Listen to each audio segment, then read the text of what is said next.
2 লক্ষ টাকা পুরস্কার দিব, কাটতে হবে না কোনো লটারি। এই বাচ্চাটাকে যে একটা মেলা থেকে হারাই গেছে, মুক্তাগাছা মাইমেসিং এর মুক্তাগাছায়, গ্রামের নাম হচ্ছে কামারিয়া, পোস্ট অফিস দুল্লা, হারাই গেছে সুলাকুড়ি মেলা থেকে। সুলাকুড়ি মেলাটা কোথায়?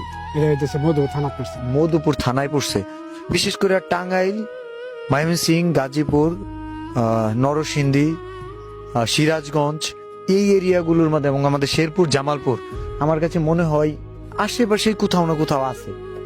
যেহেতু লক্ষ লক্ষ মানুষের বসবাস এক একটা জেলায় থাকে, ছোট্ট একটা বাচ্চাকে খুঁজে পাওয়া অনেক কঠিন, বা খুঁজে পাইলেও ওইটা যে কার বাচ্চা এটা পৌঁছাই দেওয়া অনেক কঠিন। এটা আপনারা সহজ করতে পারেন।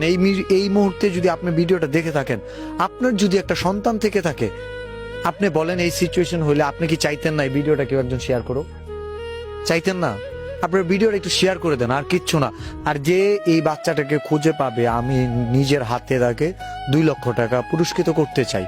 আর যদি এমন হয়ে যায় এই বাচ্চাটা অনেক দামে কেউ বিক্রি করে দিছে বা কিনে ফেলছেন, আপনি যত দামে কিনছেন তার চেয়ে বেশি দামে আমি আপনার কাছ থেকে কিনে নিতে চাই, ওনার সন্তানটা ওনাকে ফেরত দিতে চাই। আপনি বাবা হিসেবে কি বলতে চান? আপনি যা বলছেন আমি আরো অনেক খুশি, আরো আমার শরীরের রক্ত তার প্রতিদান আমি দিয়ে দেবো, আমার যা চাবো আমার কাছে।